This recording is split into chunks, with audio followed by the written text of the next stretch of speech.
नमस्कार दोस्तों। आज का जो मेरा वीडियो का टॉपिक है वो ब्याज कैसे निकालें, महीने का जो ब्याज है वो कैसे निकालें। तो स्वागत है आपका हमारे चैनल पे। अगर आप मेरे चैनल पे नए हैं तो प्लीज सब्सक्राइब माय चैनल, और अगर आपको मेरा वीडियो अच्छा लगे तो लाइक कीजिए और कमेंट भी कीजिए। Thank you. अब आते हैं अपने इस वीडियो पे। जो आज मैं ये ब्याज के बारे में जो बताने वाली हूँ, यानी कि इसमें क्वेश्चन क्या दिया हुआ है, 12,000 रुपए का 4% की दर से 11 माह का ब्याज कैसे ज्ञात करें, इसको कैसे निकालना है ये मैं बताने वाली हूँ। तो सबसे पहले जो उधार ली गई रकम है वो है कितनी, 12,000, और इसका कितने परसेंट निकालना है, 4%।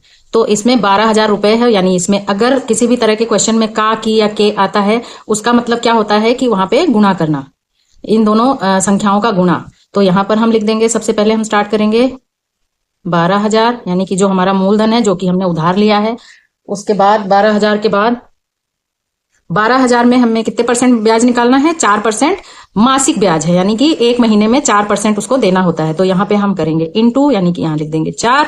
अब उसके बाद आते हैं इसमें ये इसका परसेंट का जो निशान होता है, परसेंट का निशान जब हटेगा, जब हमारे यहाँ बटे में आ जाएगा 100, इसका ये मतलब होता है। अब हमें इनको सॉल्व करना है, यानी कि ये 2 जीरो हैं, तो ये 2 जीरो इस 2 जीरो से कट जाएंगे। अब हमारे पास बचा 120 गुना 4।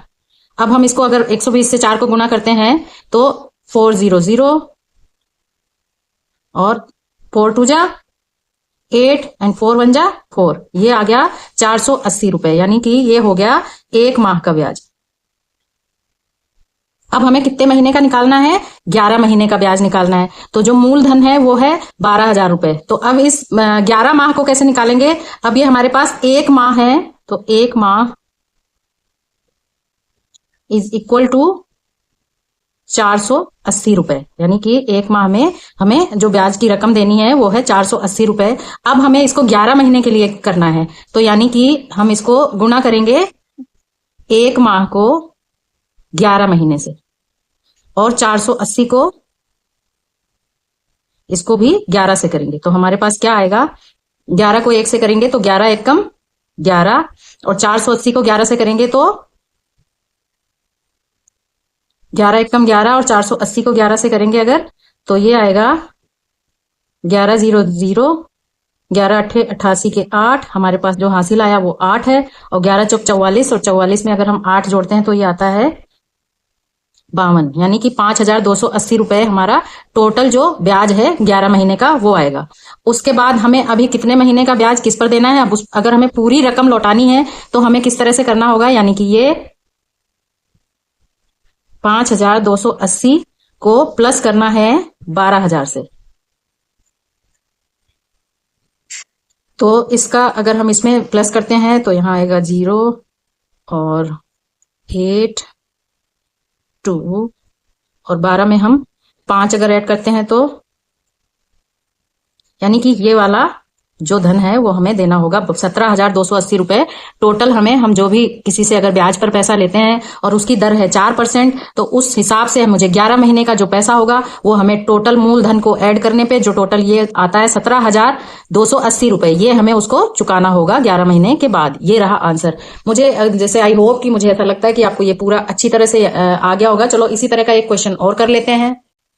दूसरा जो क्वेश्चन है ये है 5,000 रुपए के 6% की दर से 3 माह का ब्याज ज्ञात करना है, यानी कि जो मूलधन है वो है 5,000 रुपए और जो ब्याज दर है वो है 6%।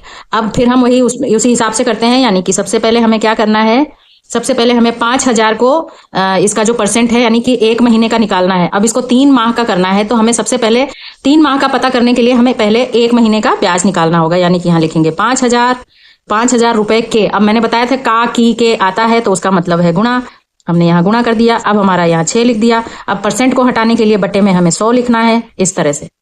अब इस 0 से 2 जीरो जो है ये दोनों काट देने हैं। अब हमारा जो होगा सॉल्व हम जो करेंगे वो होगा 50 को गुणा करना है 6 से। तो 6 को अगर हम ऐसे 600 और 6 5 जा 30, तो यानी कि हमारा एक माह का ये ब्याज निकल गया। हमें एक महीने में कितना ब्याज चुकाना होगा, 5,000 मूलधन है तो अगर हमारा 5,000 का मूलधन है तो हमें 1 महीने का जो ब्याज है उसको 300 रुपए चुकाने हैं। अब हमारे पास ये क्या बोल रहा है, अगर हम इस सवाल को पढ़ेंगे तो कि 6% की दर से 3 माह का ब्याज निकालना है, यानी कि 3 माह बाद हमें क्या चुकाना होगा, क्या रकम चुकानी होगी। तो ये 300 को पहले तो 1 माह